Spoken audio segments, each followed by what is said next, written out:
Good afternoon, everyone. Namaste. I wanted to start with a simple question. What is intelligence for? For most of the humanity, the answer has been very simple. Intelligence helps us survive. Intelligence helps us solve problems. In fact, intelligence helps us take on work which is difficult and dangerous and sometimes impossible to be done alone. That's why the story I want to tell you starts 500 meters below the surface of the ground, below the earth. I'm going to transport you all into somewhere in 1960s. You are in somewhere in central India. This is an underground coal mine. What you see here is hundreds of miners who would every day take this mining elevator and go down the shaft every day, spend 8 hours below the earth to extract coal. All the miners used to call coal black diamond because coal used to power homes, it used to power factories. In fact, coal powers the entire economy. They were extremely proud of what they did. In fact, my father started his career as a mining engineer. You see him here, a handsome young man just out of his engineering college. And he used to work in one of those underground coal mines. Very difficult work.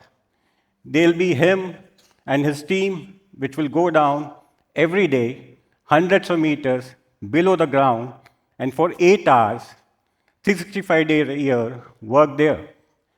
As you can see, under the ground, you have trolleys, you have tracks, and people would manually use the tools to take the coal out and haul them above the ground so that the industries can be powered.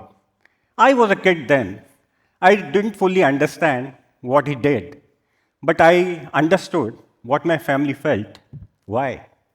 Because I remember my grandmother every day would pray when he left for work.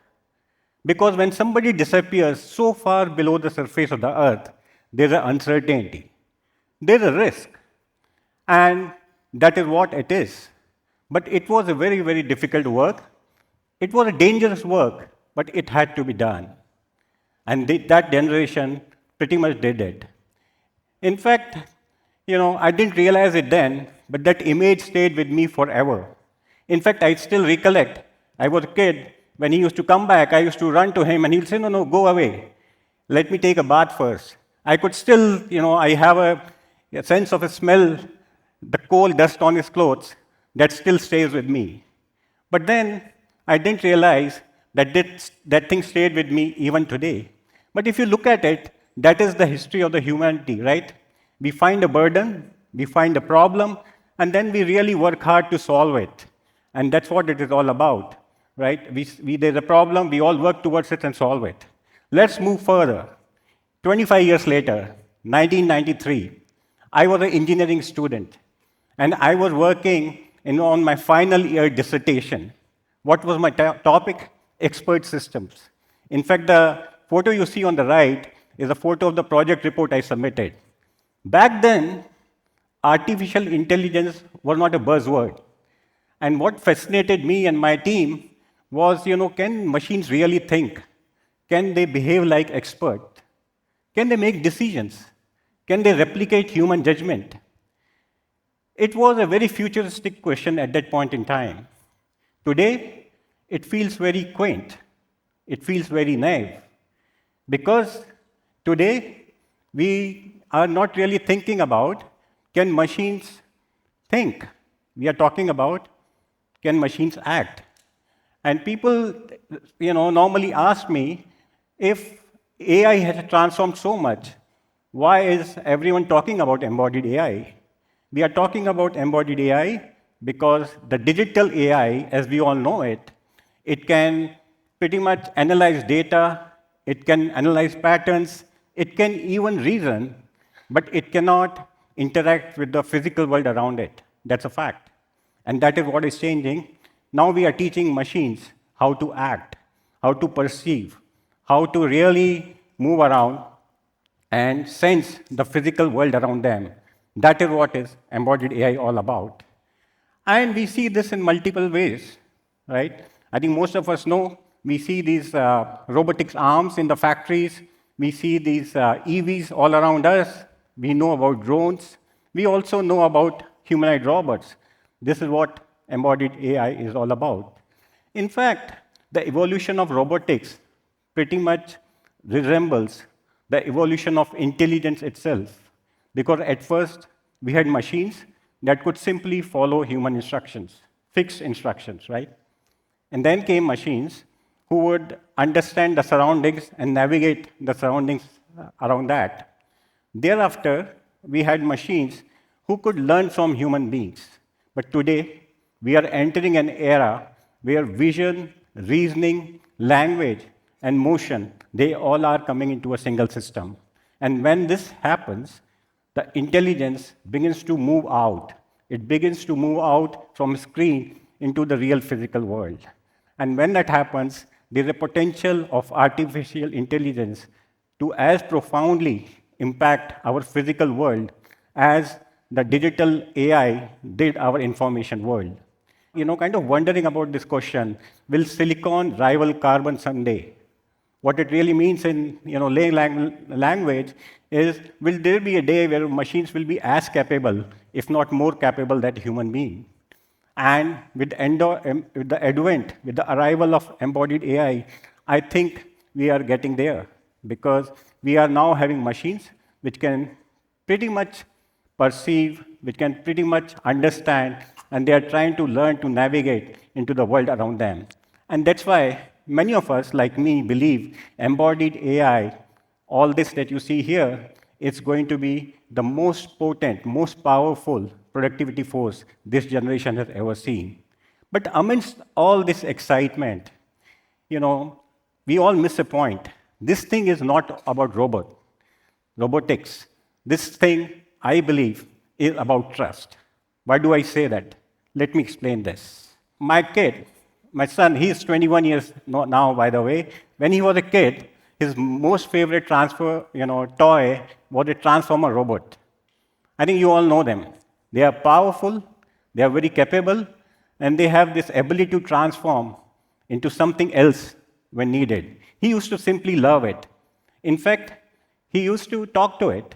He used to take the toy with him, the transformer robot, everywhere he went. In fact, he used to sleep with it. So much so that he wanted to become a robot, a transformer robot, when he grows up. In fact, this is a pic of him in Shanghai in 2009, most probably, where he actually became a transformer robot. He tried very hard.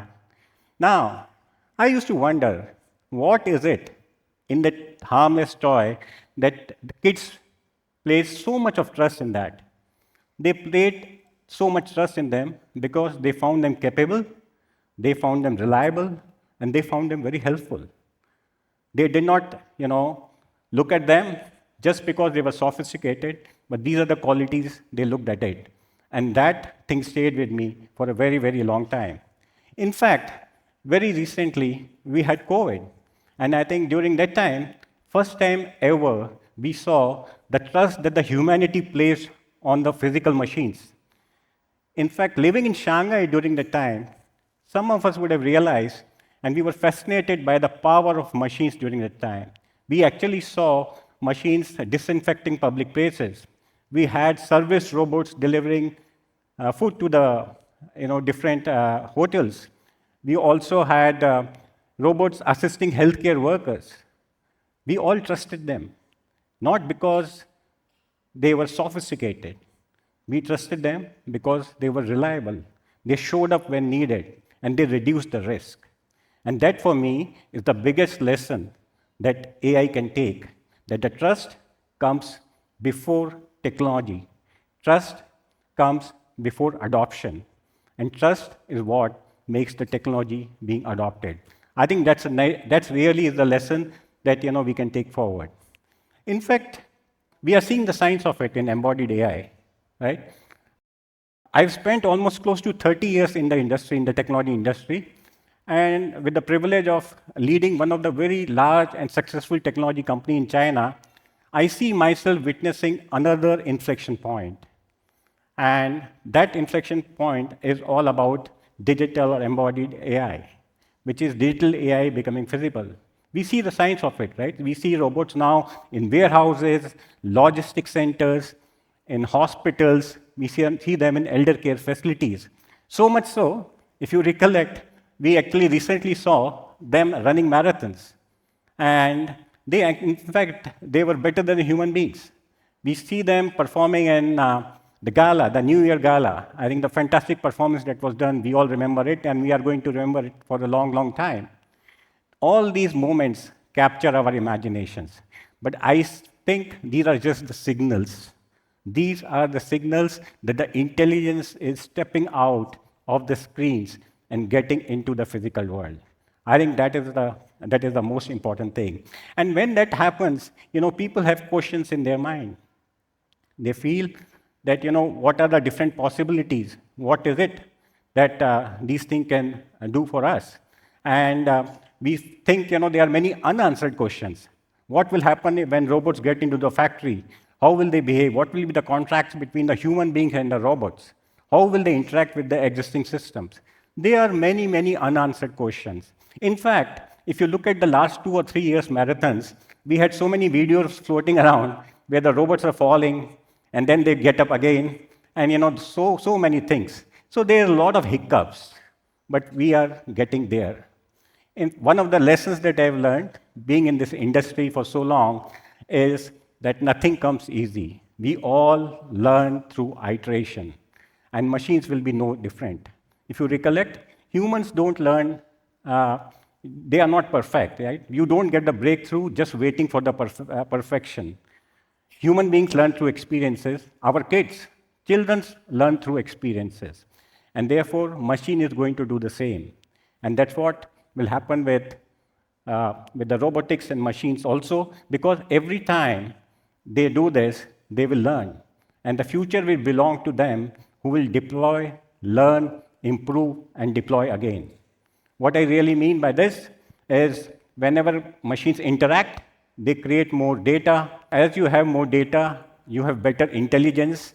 Improved intelligence will create better experiences. And with better experiences, once you have responsible AI and empathy built into those experiences, you are going to create more trust, and trust will drive more adoption. That is how the things will go on. In fact, that leads to the virtuous flywheel, right? What is that virtuous flywheel? For any of these artificial intelligence implementations, you start with empathy. If you have more empathy, you will have more trust. If there's a trust, there's more adoption. That leads to more data being generated, and therefore there's an improvement. And finally, it reinforces trust. I think the lesson to be learned here is it starts with empathy, and then there has to be trust built in. And this is really how the embodied AI is going to scale. It's not going to scale only by algorithms. You need to have a human-centered intent and a human-centered design to scale embodied AI, and that's what will happen going forward. But with every technology revolution, there is an anxiety. People ask, what about jobs? I think that's a very, very fair question. But humanity and the history of humanity tells us that whenever there is a technology revolution, it never eliminates human value. It redefines it. Let's go back. Electricity did not eliminate work. Steam engines did not eliminate work. Computers did not eliminate work. What they really did is they redefined the nature of the work. I think robotics is going to go the same way. Its job is to first do the work which is dull, which is dangerous, and which is hazardous. The kind of work my father's generation had to do because there was no alternative. The machines are not supposed to replace human beings. They are going to uplift them. The job is not replacement. The job really is amplification. It is all about extending the capability of human beings. And that's what it's going to be. 2 years back, my father passed away. In fact, this is my last picture with him. just 3 months before he passed away. And I wanted to do this talk to pay my tributes to him. If I think about it, he belonged to a generation that pretty much powered the entire industrial revolution through their hard work, through their courage, and through their sacrifice. We all today stand on the shoulders of that generation. They did that hard work, that's why we are here. And no amount of gratitude is good enough to pay our tributes to that generation. And when I think about the time that he spent in 1960s working and trying to get energy out of the earth and what we are doing today, I wonder because he spent all his time getting energy out of the earth. Here we are spending our time in getting intelligence into the machines. Now, on the surface of it, this looks very, very different. But the more I think about it, they are very, very connected. They are connected because they all are connected by the common purpose. And that common purpose is to do human good. The common purpose is to make life safer, better, and really expand what humanity is capable of achieving, amplifying human potential. I think that's what this is all about. We have seen this before. We had telescope that amplified our sight. We had ships that amplified our reach. We had computers that amplified our mind. We have internet that amplified our knowledge. And I'm sure robots one day are going to amplify our ability to do work. We are seeing the signs of it. We see them in elder care facilities. We are seeing them doing very precise work in factories. And we are seeing them in the mines, something which is very, very close to my heart. And that was this robotics going to do. And that it was the signs of things to come. And that's a good news for all of us. And therefore, what I believe is one day, if we are successful, robotics is going to be successful only when, if they are going to work towards not replacing us, but not replacing humans, but making us better humans. And that is why I believe that the future of intelligence needs more than a body. What it needs is a heart. Thank you.